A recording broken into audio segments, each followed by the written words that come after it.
Madame, monsieur, bonjour. La plus grande course cycliste de l'année, la course qui fait rayonner l'Hexagone, le Tour de France va s'élancer ce samedi 4 juillet.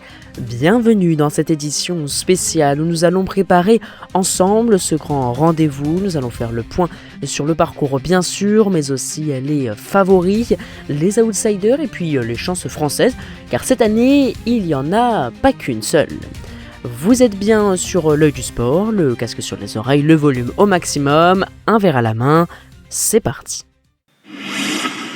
Le plus grand rendez-vous du cyclisme mondial est donc de retour.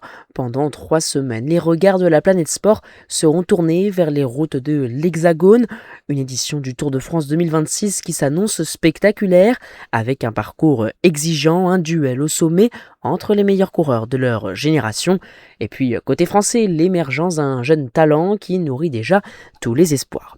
Cette 113e édition va s'élancer de Barcelone avec un contre-la-montre par équipe de près de 20 km, un contre-la-montre qui pourrait déjà creuser de beaux écarts.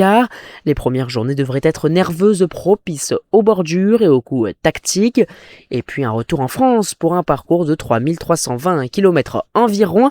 Un parcours qui s'annonce difficile, les Pyrénées se dresseront très tôt sur la route du peloton, une arrivée au sommet à Gavarnie-Gèdre notamment, un premier juste de paix qui permettra de distinguer les véritables prétendants au titre final, mais le véritable verdict tombera dans les Alpes. Les organisateurs ont imaginé un final exceptionnel, notamment 2 ascensions de l'Alpe d'Huez lors des 2 dernières étapes de montagne, un choix audacieux qui laisse présager une bataille jusqu'au dernier kilomètre avant l'arrivée à Paris. Cette année encore, le Tour devrait se résumer à un affrontement devenu mythique. D'un côté, Tadej Pogačar, coureur total, capable de gagner sur tous les terrains, quadruple vainqueur de l'épreuve et référence absolue du peloton. Et puis de l'autre, il y a Jonas Vingegaard, son plus grand rival, celui qui a déjà prouvé qu'il pouvait faire vaciller le Slovène sur 3 semaines. Grâce à sa science de la montagne et une gestion parfaite de l'effort, il a déjà remporté 2 Tours de France. Leur rivalité façonne donc le cyclisme moderne et chaque étape de montagne sera un nouvel épisode de ce duel qui passionne tous les amateurs. Derrière eux, la lutte pour le podium s'annonce tout aussi passionnante. Remco Evenepoel rêve enfin de jouer la victoire finale et puis des coureurs comme Isaac Del Toro ou Richard Carapaz tenteront de profiter de la moindre faille pour s'inviter, pourquoi pas, dans la bataille. Et puis, il y a les Français. Depuis plusieurs années, le public attend un véritable prétendant au classement général, un successeur à Bernard Hinault. Alors, je vous coupe tout de suite, ce ne sera pas pour cette année, ou en tout cas sur le papier, même si tout est possible. Lenny Martinez peut briller en haute montagne et viser des victoires d'étape, et Kevin Vauquelin poursuit une progression impressionnante. Mais surtout un nom concentre aujourd'hui toutes les attentions, Paul Sexas. Vous en avez sûrement déjà entendu parler, puisqu'à 19 ans, il va disputer son premier Tour de France, déjà largement médiatisé, car il a été champion du monde junior il y a 2 ans, et puis qu'il continue de briller cette saison encore, il arrive parfois même à accrocher Tadej Pogačar.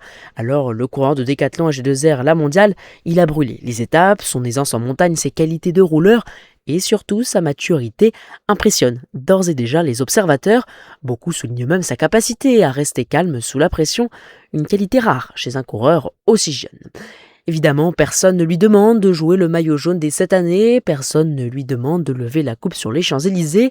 Son équipe privilégie l'apprentissage, la découverte d'une course qui est unique par sa longueur, mais aussi par sa difficulté, et puis par son exposition médiatique à chaque instant. Mais c'est précisément ce qui rend son tour passionnant à suivre. Chaque étape sera une occasion de mesurer son évolution face aux meilleurs grimpeurs du monde. Paul Sexas incarne peut-être ce que le cyclisme français attend depuis plusieurs années, un coureur capable à moyen terme de viser les sommets du classement général. Alors les comparaisons sont encore prématurées, et puis il ne faut pas lui mettre trop de pression, mais son potentiel est unanimement reconnu, et son premier tour pourrait bien marquer le début d'une nouvelle histoire. Entre les arrivées promises aux sprinteurs, les étapes piégeuses pour les baroudeurs, les grandes explications dans l'école de cette bataille annoncée entre les favoris, Et puis, Paul Sexas, la pépite française, tous les ingrédients sont donc réunis pour vivre 3 semaines d'une intensité exceptionnelle. Et comme souvent, sur le Tour de France, les plus grands scénarios sont ceux que personne n'avait imaginés, alors peut-être que fin juillet, nous parlerons sur ces ondes d'une victoire d'un coureur surprise, peut-être que nous parlerons d'un coup stratégique qui a fait vaciller toute la course, ou bien d'une chute que l'on ne souhaite à personne. Rien n'est joué d'avance, alors il faudra suivre avec passion ces 3 prochaines semaines qui s'annoncent palpitantes, vous l'aurez compris. Voilà, madame, monsieur, vous savez maintenant tout des événements sportifs qui ont marqué ces derniers jours et qui marqueront les jours prochains. Alors, je vous laisse, je vais vous retrouver très vite pour un nouveau débrief complet de l'actualité sportive. On reviendra notamment sur le premier match de l'équipe de France. En attendant, n'hésitez pas à nous retrouver sur nos autres médias, notamment sur Instagram, c'est le même nom, plein d'informations, des anecdotes également, 24h sur 24, 7 jours sur 7.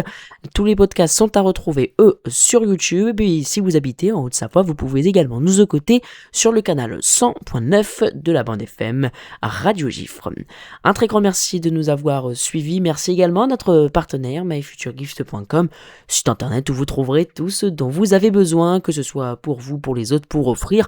Bref, ce que vous imaginez et n'imaginez pas encore, rendez-vous sur myfuturegift.com.